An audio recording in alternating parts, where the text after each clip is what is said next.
तू आज पेपर संपला, मला भेटायला आली. आजचा पेपर खूप मस्त गेला. तुम्ही आमच्याकडून एवढी प्रॅक्टिस करून घेतली होती. 5-5 शीट क्वेश्चन पेपर सॉल्व करायला दिले होते. त्यामुळे एवढं पेपर सॉल्व करताना काही वाटलं पण नाही आम्हाला. आणि इतकी प्रॅक्टिस झाली होती ना की बघितलं आम्हाला वाटलं की हा बाबा आम्हाला येतोय. म्हणजे खूप डोक्यात टाईटली बसलं होतं. एकदम मस्त पेपर गेला असं. म्हणजे एकंदर तू हॅपी आहेस. वर्षभर तुझं एक शैक्षणिक वर्ष तुझं एकदम सुंदर गेलंय, छान गेलंय. आणि अजून काय काय ॲक्टिव्हिटीज आपण वर्षभरात करून घेतल्या? आपण खूप साऱ्या ॲक्टिव्हिटीज केल्या. जसं की आपण गणपती बसवला क्लासमध्ये. आपण खूप साऱ्या स्पर्धा ठेवल्या.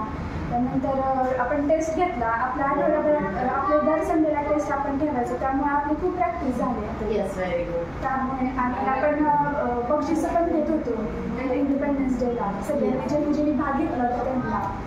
आणि तुम्ही प्रोत्साहित पण करत होता सगळ्या मुलांना की आता करा. Yes yes. निबंध स्पर्धा वगैरे, वक्तृत्व स्पर्धा मुलांच्या आपण घेतल्या होत्या. तर आता मी यावरती का तुझ्याकडे येते, तर तुला कसं वाटलं वर्षभरात काय? मस्त वाटलं. टीचर्स पण खूप फ्रेंडली होत्या आमच्यासोबत. आणि सगळं टेस्ट झाल्यामुळं प्रॅक्टिस जास्त झाली. डायग्राम्सची पण होती स्पर्धा. डायग्राम घेत होते. हो, डायग्रामच्या आपण एकदा स्पर्धा घेतलेल्या. आणि फॉर्म्युलेस त्याची पण स्पर्धा ठेवल्या. ते पण खूप चांगलं झालं. अच्छा. आणि मॅथ्सचे काय करून होते शिक्षक? मॅथ्सचे हे राऊंड समजून सांगत होते सगळे. आणि सतत प्रॅक्टिस करायला पण सांगत होते. घरी 5-5 वेळा सोडवायला. इंग्लिशचे सर कसे घेत होते? इंग्लिशचे सर खूप चांगले घेत होते. माझं इथं आलं इंग्लिश खूप इंग्लिश छान झालं. Very good. अजून मला हिस्ट्री जॉग्राफीच्या सरांच्याबद्दल ऐकायला आवडेल. हिस्ट्रीचे सर खूप करायचे. म्हणजे आमच्याकडे मिक्स हे करायचे, शिकवायचे. शिकवताना असं जोक्स मारायचे. तो लेसन असं मॅप वगैरे म्हणजे त्यांनी कसं घेतलं? भूगोल हा शब्द, जॉग्राफी हा सब्जेक्ट कसा घेतला त्यांनी? जॉग्राफी त्यांनी मॅप मला कसेच करायचे. ते कसं लक्षात ठेवायचं. त्याच्यामुळे लर्न कधी रट्टाने मारायचं. ते समजून लर्न करायचं शिकवलं. आणि बोर्डाचे पेपर कसे घ्यायचे ते पण त्यांनी सांगितलं. अच्छा. आता मी तुझ्याकडे येते. तर सायन्स हा विषय शेंडगे सरांनी कशा पद्धतीने घेतला? सायन्स हा विषय प्रत्येक मुलाला आवडत नाही. पण शेंडगे सर असे होते की म्हणजे ते एकदा त्यांनी कोणतं टॉपिक समजवलं ना ते एकदम डीपमध्ये शिकवायचं. आणि त्यामुळे त्या टॉपिक म्हणजे एकदम फिट बसायचं डोक्यामध्ये. म्हणजे कोणता पण किती पण अवघड टॉपिक असो तो आम्हाला कळायचा. अच्छा अच्छा. आणि आता आपल्या मराठीच्या मॅडम हिमानी मॅडम बद्दल काय मत आहे तुमचं? त्या कशा घेतात काय? हिमानी मॅडम तर आमच्या फ्रेंडच आहेत. त्या असं वाटतच नाही की त्या टीचर आहेत आमच्या. ॲज अ फ्रेंड म्हणून तुमच्याकडून त्यांनी सगळं काही गोडीमध्ये सगळं काही प्रोजेक्ट म्हणा काय म्हणा सगळं काढून घेतलं, करून घेतलं. मराठीचं वाचन वगैरे हे सगळं ग्रामर एकदम मस्त शिकवलं त्यांनी. तुम्ही अबसेंट राहिलं तर मॅडम कॉल करून तुम्हाला क्लासला या अशा पद्धतीने मॅडम. तसं तर तुम्हाला म्हणजे एक मागून बॅकअप चांगला होता मॅडमचा. अच्छा. ते सगळं चांगलं करून घेतलं. येस. ग्रामर म्हणजे मॅडम ग्रामर, रायटिंग स्किल. तर अजून क्लासची मॅडम संध्याकाळच्या बॅचला, तर त्यांच्याबद्दल तुमचं काय मत आहे? काय कशा पद्धतीने? त्या पण खूप मस्त शिकवतात. एकदम असं डीपली सांगतात.